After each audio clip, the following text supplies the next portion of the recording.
ദൈവതിരുനാമത്തിന് മഹത്വമുണ്ടാകട്ടെ. കർത്താവായ യേശുക്രിസ്തുവിൻ്റെ നിസ്തുലമായ നാമത്തിൽ നിങ്ങൾക്കേവർക്കും എൻ്റെ എളിയ സ്നേഹവന്ദനം.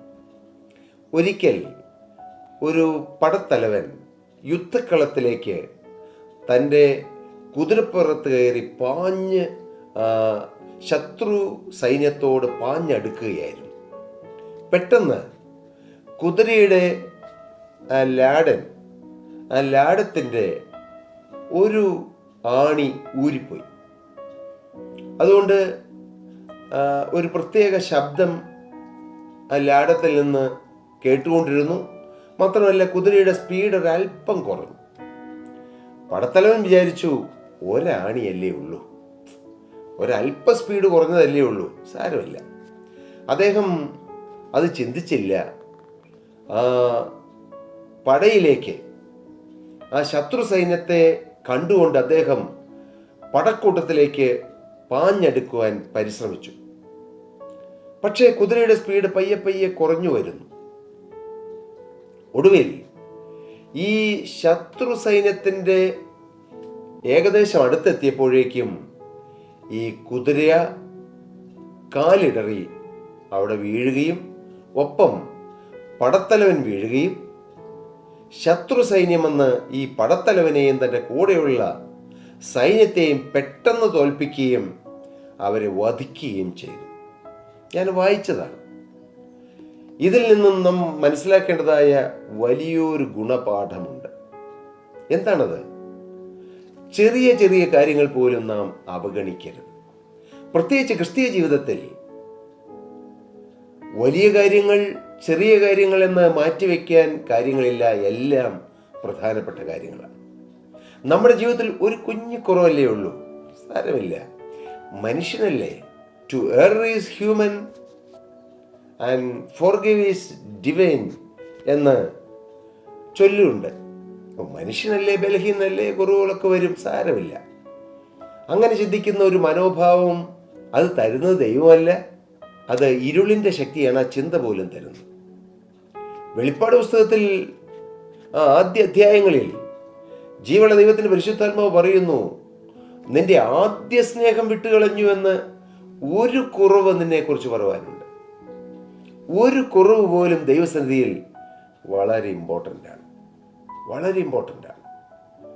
ഒരു കൊച്ചു കാര്യമല്ലേ ഉള്ളൂ, സാരമില്ല. നാം മനുഷ്യരായ നാം ഒരു ചെറിയ നുണ, ഒരു ചെറിയ വ്യാജഭാവം, ഒരു ചെറിയ സൂത്രം, ഒരു ചെറിയ കൗശലം, ഒരു ചെറിയ തന്ത്രം, കാര്യം നടക്കാൻ വേണ്ടി ചെറിയൊരു സൂത്രം പ്രയോഗിക്കുന്നു. ഇതൊന്നും സാരമില്ല എന്ന് കരുതി നാം അവഗണിച്ചു പോകും. എന്നാൽ ആ പടത്തലവൻ തൻ്റെ കുതിരയുടെ ലാടത്തിൻ്റെ ഒരാണിയെ പോയുള്ളൂ എന്ന് കരുതി മുന്നോട്ട് പോയത് മൂലം അദ്ദേഹത്തിൻ്റെ ജീവൻ തന്നെ നഷ്ടപ്പെട്ടു പോയതുപോലെ ക്രിസ്തീയ ജീവിതത്തിൽ നാം മുന്നോട്ട് പോകുമ്പോൾ നമ്മുടെ ജീവിതത്തിൽ വരുന്ന ചില ചെറിയ കാര്യങ്ങൾ പോലും അത് അവസാനം നമ്മുടെ ആത്മീക ജീവിതത്തിൻ്റെ വിധി എഴുതുവാൻ, അത് ഒരു ദുരന്തത്തിലേക്ക് നയിക്കുവാൻ ഇടയാകാം. ഇതൊരു പേടിപ്പെടുത്തുന്ന വാണിംഗായിട്ടല്ല നിങ്ങൾ കേൾക്കേണ്ടത്. ദൈവസ്നേഹം നമ്മെ ഓർമ്മപ്പെടുത്തുന്നതായ ചില ദൈവിക സത്യങ്ങളാണ്. ഞാൻ ഈ വാക്കുകൾ പറയുമ്പോൾ എന്നെ ശ്രദ്ധിക്കുന്ന എൻ്റെ പ്രിയ ശ്രോതാക്കളോട് മാത്രമല്ല ഞാനിത് പറയുന്നത്, ഞാൻ എന്നോടും കൂടി പറയുന്നു. ഒരു വിരൽ നിങ്ങളിലേക്ക് നീട്ടുമ്പോൾ മുകളിലേക്ക് ഒരു വിരൽ അത് ദൈവത്തിൽ നിന്ന് പ്രാപിച്ച് എന്നിൽ 3 വിരൽ എന്നിലേക്ക് അത് ഇംപ്ലിമെൻ്റ് ചെയ്ത് അത് നിങ്ങളിലേക്ക് പകർന്നു തരുന്നു. കർത്താവിന് സ്തോത്രം. ഞാൻ തികഞ്ഞതുകൊണ്ടല്ല നിങ്ങളുടെ മുമ്പിൽ നിൽക്കുന്നത്, പക്ഷേ എനിക്ക് നല്ല ഉറപ്പുണ്ട്, ഏതെങ്കിലും ഒരു കാര്യത്തിൽ ഒരു പരാജയമോ വീഴ്ചയോ സംഭവിച്ചു എന്നുള്ളതുകൊണ്ട് ഞാൻ തളരാറില്ല, ഞാൻ വാടിപ്പോകാറില്ല, ഞാൻ നിരാശപ്പെട്ടു പോകാറില്ല. അതും കൃപയാണ്, അതെനിക്കറിയാം, എൻ്റെ കഴിവല്ല. എനിക്ക് നല്ല ഉറപ്പുണ്ട്.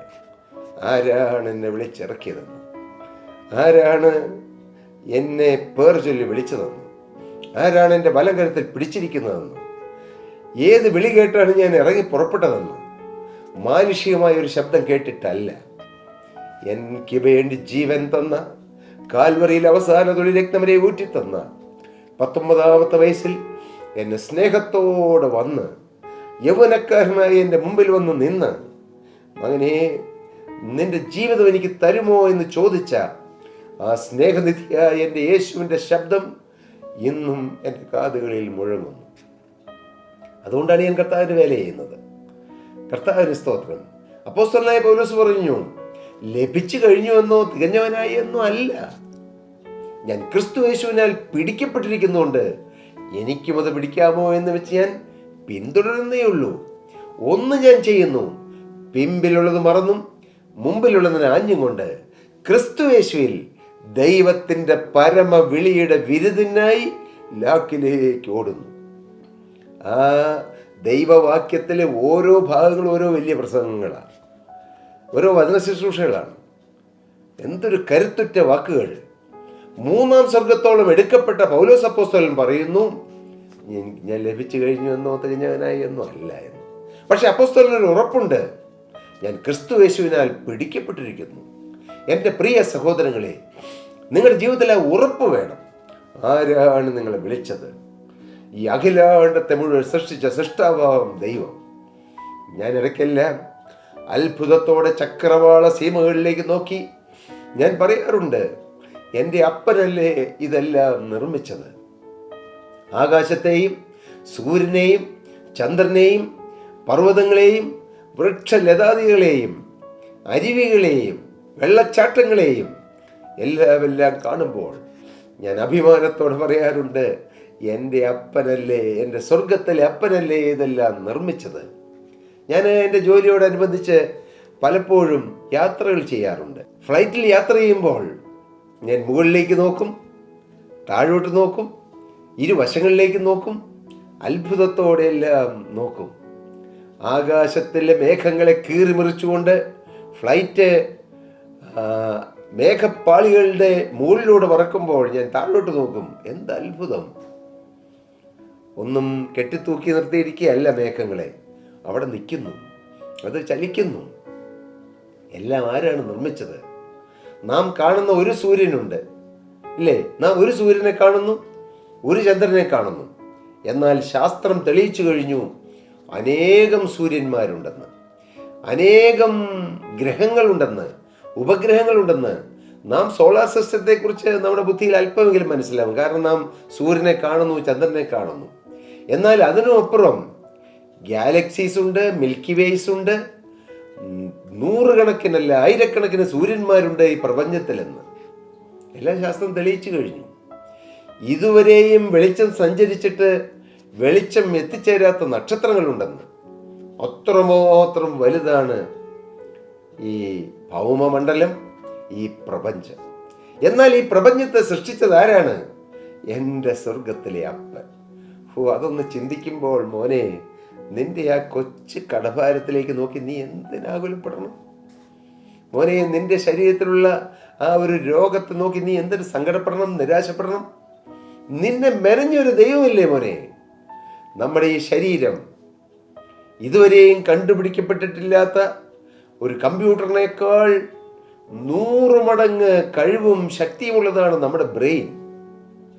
ഇതൊരു അത്ഭുതമല്ലേ? നമ്മുടെ ശരീരം തന്നെ ഒരു അത്ഭുതമല്ലേ? കണ്ണൊരു അത്ഭുതമല്ലേ? ചെവി ഒരു അത്ഭുതമല്ലേ?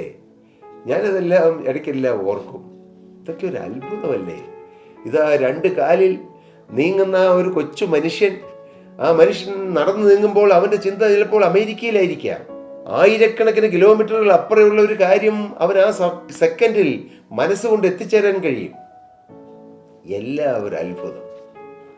ഓ, നിന്റെ വിരലുള്ള പണിയായ ആകാശത്തെയും നീ ഉണ്ടാക്കിയ ചന്ദ്രനെയും ഓർക്കുമ്പോൾ, ഓ മർത്തിനെ നീ ഓർക്കേണ്ടതിന് അവൻ എന്ത്, മനുഷ്യപുത്രനെ സന്ദർശിക്കേണ്ടതിന് അവൻ എന്തുമാത്രമെന്ന് 8-ാം സങ്കീർത്തനത്തിൽ നാം വായിക്കുന്നു. ഒരത്ഭുതമാണ് മനുഷ്യ സൃഷ്ടി, ഒരത്ഭുതമാണ്. മോനെ, നീ ഒരത്ഭുതമാണ്. നീ കുറഞ്ഞവനല്ല, നീ നിസ്സാരനല്ല. മനുഷ്യരുടെ മുമ്പിൽ പ്രിയമകളെ നീ വില കുറഞ്ഞവളായിരിക്കാം. ഒരുപക്ഷെ ഭർത്താവിന് മുമ്പിൽ മകളെ നീ വില കുറഞ്ഞവളായിരിക്കാം. നിനക്ക് സൗന്ദര്യം പോരെ, കൊണ്ടുവന്ന പണം പോരെ, ആരോഗ്യം പോരെ, 100 കാര്യങ്ങൾ ഒരുപക്ഷെ ഭർത്താവിന് മകളെ നിന്നെക്കുറിച്ച് കുറ്റം പറയാനുണ്ടാകാം. പക്ഷേ ദൈവത്തിൻ്റെ സന്നിധിയിൽ നീ വിലപ്പെട്ടവളാണ്. മകനെ, നിന്റെ ഭാര്യ നോക്കുമ്പോൾ മറ്റു പുരുഷന്മാരെ പോലെ നിനക്ക് കഴിവുകളോ പ്രാപ്തിയോ പണമുണ്ടാക്കാനുള്ളതായ വലിയ ഉത്സാഹമോ അതിനുള്ള ജ്ഞാനമോ നിനക്കില്ലായിരിക്കാം. ചിലപ്പോൾ ഭാര്യ നിന്നെ ചിലപ്പോൾ അപമാനിക്കുന്നുണ്ടാകാം. എന്നാൽ പ്രിയമനെ നിന്നോട് പറയട്ടെ, നീ ദൈവത്തിന് സന്നിധിയിൽ വിലപ്പെട്ടവനാണ്. പ്രിയ യൗവനക്കാരെ, പ്രിയ കുഞ്ഞുങ്ങളെ, നിങ്ങളെ വില കുറച്ച് കാണുന്ന സമൂഹമുണ്ട്, കൂടെ പഠിക്കുന്നവരുണ്ട്, സ്വന്തക്കാരുണ്ട്, ബന്ധക്കാരുണ്ട്. എന്തിന്? നിങ്ങളുടെ മാതാപിതാക്കൾ പോലും ഒരുപക്ഷെ നിങ്ങളെ വില കുറച്ചായിരിക്കും കാണുന്നത്. എന്നാൽ നിങ്ങളെ വിലയേറിയവരും മാന്യരുമായി കാണുന്ന ഒരു ദൈവമുണ്ട്. നമ്മുടെ ജീവിതം സംശുദ്ധമായി കാത്തു സൂക്ഷിക്കൂ. ആ പടത്തലവന്റെ ജീവിതത്തിൽ തൻ്റെ കുതിരയ്ക്ക് വന്ന ഒരു ചെറിയ പിഴവ് വലിയ ആപത്തിലേക്ക് അദ്ദേഹത്തെ നയിച്ചതുപോലെ നമ്മുടെ ജീവിതത്തിൽ കെടുതികൾ വരാതെ, കുഞ്ഞുങ്ങളെ, ഒരുപക്ഷെ നിങ്ങൾ എടുക്കുന്ന ഒരു ചെറിയ ആദ്യത്തെ ഒരു പുക ആയിരിക്കാം നിങ്ങളെ വലിയ കഞ്ചാവിലേക്കും വലിയ മയക്കുമരുന്നിൻ്റെ അടിമത്വത്തിലേക്കും കൊണ്ടുപോകുന്നത്. നിങ്ങൾ എടുക്കുന്ന ആദ്യമായി കഴിക്കുന്ന ഒരു അല്പം ബിയറായിരിക്കാം, ഒരു പെഗ് മദ്യത്തിൽ തുടങ്ങിയ നിങ്ങളുടെ ജീവിതമായിരിക്കാം മദ്യത്തിൻ്റെ അഡിക്ഷനിലേക്ക് കൊണ്ടുപോകുന്നത്. മകനെ, നിന്റെ കണ്ണിലെ ഒരു നോട്ടമായിരിക്കാം അത് ചിന്തയിൽ കയറി നിന്നെ ഏറ്റവും ഹീനമായ വ്യഭിചാരത്തിലേക്ക് കൊണ്ടുപോകുന്നത്. ചെറിയ തുടക്കങ്ങൾ, പാപത്തിൻ്റെ ചെറിയ തുടക്കങ്ങൾ വലിയ ആപത്തിലേക്കും വിപത്തിലേക്കും മാനവരാശിയെ കൊണ്ടുപോയിക്കൊണ്ടിരിക്കുന്ന ഒരു കാലഘട്ടത്തിലാണ് നാം ജീവിക്കുന്നത്. നമുക്ക് വിശുദ്ധരാകാം. ഒരു വെല്ലുവിളിയായി ഞാൻ എന്നോട് തന്നെ, നിങ്ങളോടും, ഈ വാക്കുകളെ കേൾക്കുന്ന എൻ്റെ മാന്യ ശ്രോതാക്കളോടും ഞാൻ പറയട്ടെ, ഈ കാലഘട്ടത്തിൻ്റെ ഏറ്റവും വലിയ ആവശ്യം വിശുദ്ധിയോടെ ജീവിക്കുന്ന വിശുദ്ധന്മാരാണ്. ഞാൻ അടിവരയിട്ട് പറയാം, ഹല്ലേലൂയ. ഒരു മനുഷ്യൻ ഈ ഭൂമിയിൽ ഞാൻ സമ്പൂർണ്ണ വിശുദ്ധിയോടെ കറവറ്റാതെ ജീവിക്കും. 10 പൈസയിൽ തെറ്റുപറ്റാതെ, ഒരു വാക്കിൽ തെറ്റുപറ്റാതെ, എൻ്റെ ജീവിത പന്ഥാവിൽ തെറ്റുപറ്റാതെ ഞാൻ ജീവിക്കുമെന്ന്, ഒരു വിശുദ്ധനായി ഞാൻ ജീവിക്കുമെന്ന് സമർപ്പണമെടുത്ത് അങ്ങനെ വിശുദ്ധിയോടെ കാലെടുത്ത് വെച്ചാൽ ആ വ്യക്തിയിൽ സ്വർഗം ഇറങ്ങി നിൽക്കും. ആ ഒരൊറ്റ വ്യക്തിയിൽ നിന്നുകൊണ്ട് കർത്താവ് വൻകാര്യങ്ങളെ ചെയ്യും. ആളുടെ വലിപ്പമല്ല, കർത്താവിന് സ്തോത്രം. കർത്താവിന് വേണ്ടി വിലപ്പെട്ട ജീവിതം നയിക്കുവാൻ എൻ്റെ പ്രിയപ്പെട്ട ശ്രോതാക്കളെ ഞാൻ ആഹ്വാനം ചെയ്യുകയാണ്. ഈ നൂറ്റാണ്ടിൽ നമുക്ക് വിശുദ്ധരാകാം. എൻ്റെ കർത്താവ് പറഞ്ഞു, ഞാൻ വിശുദ്ധനാകിയാൽ നിങ്ങളും വിശുദ്ധരായിരിപ്പീനെന്ന്. അത് ദൈവത്തിൻ്റെ കൽപ്പനയാണ്. എബ്രായ ലേഖനത്തിൽ പറയുന്നു, ദൈവത്തിൻ്റെ ഇഷ്ടമോ നിങ്ങളുടെ ശുദ്ധീകരണം തന്നെ. അത് ദൈവത്തിൻ്റെ ഇഷ്ടമാണ്. ദൈവത്തിൻ്റെ ആഹ്വാനം ശുദ്ധീകരണം പ്രാപിപ്പാൻ ഉത്സാഹിപ്പീൻ എന്നുള്ളതാണ്. ദൈവത്തിൻ്റെ നിർദ്ദേശം ശുദ്ധീകരണം പ്രാപിക്കാതെ ആരും കർത്താവിനെ കാണുകയില്ലെന്നുള്ളതാണ്. ഹല്ലേലൂയ. നമുക്ക് കറകൾ കളഞ്ഞ്, ഇതുവരെയുള്ളതായ നമ്മുടെ ജീവിതത്തിൽ പറ്റിയ കറകളെല്ലാം കളഞ്ഞ് സ്പോട്ട്ലെസ്സായി, കറയില്ലാത്തവരായി നമുക്ക് നിൽക്കാം. അവൻ്റെ പുത്രനായ യേശുവിൻ്റെ രക്തം സകല പാപവും പോക്കി നമ്മെ ശുദ്ധീകരിക്കുന്നു. ഇതുവരെ വന്ന പാപക്കറകളെല്ലാം കഴുകിത്തരാൻ യേശുവിന് കഴിയും. എത്ര ഹീനപാപമാണെങ്കിലും കഴുകിത്തരാൻ യേശുവിന് കഴിയും. ഈ നല്ല സമയം നമ്മുടെ സ്പോട്ടുകൾ, കറകൾ, കളങ്കങ്ങൾ, മാലിന്യങ്ങൾ, കാപട്യങ്ങൾ എല്ലാം കർത്താവിൻ്റെ പാദത്തിൽ കൊണ്ടുവരാം. ക്രൂശിൽ നിറ്റിറ്റു വീഴുന്ന തിരുരക്തം, ഞാനത് കണ്ടുകൊണ്ടാണ് നിങ്ങളോട് പറയുന്നത്. ആ തിരുരക്തം മകനെ നിന്റെ പാപക്കറകൾ കഴുകും, നിന്റെ ശാപങ്ങൾ മാറ്റും, നിന്റെ എണ്ണിയാൽ തീരാത്ത പാപങ്ങളെല്ലാം കഴുകി നിന്നെ വിശുദ്ധനാക്കും. വിശുദ്ധിയുടെ പാതയിൽ പരിശുദ്ധാത്മാവ് നമ്മെ നയിക്കും. നമുക്കൊരു ചലഞ്ചായിട്ട് എടുക്കാം. ഈ ഒരു ചലഞ്ച്, ഈ ഒരു തീരുമാനം നിങ്ങളുടെ ജീവിതം അനുഗ്രഹ പന്ഥാവിലേക്ക് നയിക്കുവാനും നിങ്ങളുടെ ജീവിതം അനുഗ്രഹിക്കപ്പെടുവാനും, നിങ്ങൾക്ക് മാത്രമല്ല, നിങ്ങളുടെ കുടുംബത്തിന് മാത്രമല്ല, നിങ്ങളുടെ തലമുറകൾക്ക് മാത്രമല്ല, അനേകം ദേശങ്ങൾക്കും രാജ്യങ്ങൾക്കും പ്രയോജനമുള്ളവനായി ദൈവങ്ങളിൽ പ്രയോജനപ്പെടുവാൻ മാന്യ യുവാവേ, പ്രിയ സഹോദരി, പ്രിയ മാതാവേ, പ്രിയ പിതാവേ, അതിന് കർത്താവ് ഇടയാക്കട്ടെ എന്ന് പ്രാർത്ഥിച്ചുകൊണ്ടും അനുഗ്രഹിച്ചുകൊണ്ടും ഞാൻ എൻ്റെ വാക്കുകളെ നിർത്തുന്നു. ദൈവനാമം മഹത്വപ്പെടട്ടെ. എൻ്റെ പ്രിയ സഹോദരി സഹോദരങ്ങളെ, നിങ്ങൾക്ക് പ്രാർത്ഥനാ വിഷയങ്ങളോ മറ്റെന്തെങ്കിലും കാര്യങ്ങൾ ഞങ്ങളോട് ഷെയർ ചെയ്യാനോ ഉണ്ടെങ്കിൽ തീർച്ചയായും ഞങ്ങളെ താഴെ കാണുന്ന നമ്പറിൽ കോൺടാക്റ്റ് ചെയ്യാം. ഞങ്ങൾ തരുന്ന നിർദ്ദേശം, നിങ്ങൾ യേശുക്രിസ്തുവിനെ രക്ഷിതാവും കർത്താവുമായി സ്വീകരിച്ചതിന് ശേഷം, സ്വർഗത്തിലെ ദൈവത്തിൻ്റെ മകനും മകളായതിനു ശേഷം നിങ്ങൾ മുഴങ്കാൽ മടക്കി പ്രാർത്ഥിച്ചാലും കർത്താവ് പ്രാർത്ഥന കേൾക്കും. നിങ്ങളങ്ങനെ വ്യക്തിപരമായി യേശുക്രിസ്തുവുമായി ഒരു ബന്ധം സ്ഥാപിച്ചെടുക്കുക. അതാണ് ഞങ്ങൾ എളിമയോട് നിർദ്ദേശിക്കുന്നത്. പക്ഷേ നിങ്ങൾ പ്രാർത്ഥിക്കുന്ന വിഷയം പറഞ്ഞാൽ തീർച്ചയായും ഞങ്ങൾ വിശ്വസ്തയോടെ പ്രാർത്ഥിക്കും. കർത്താവ് എല്ലാവരെയും അനുഗ്രഹിക്കുമാറാകട്ടെ.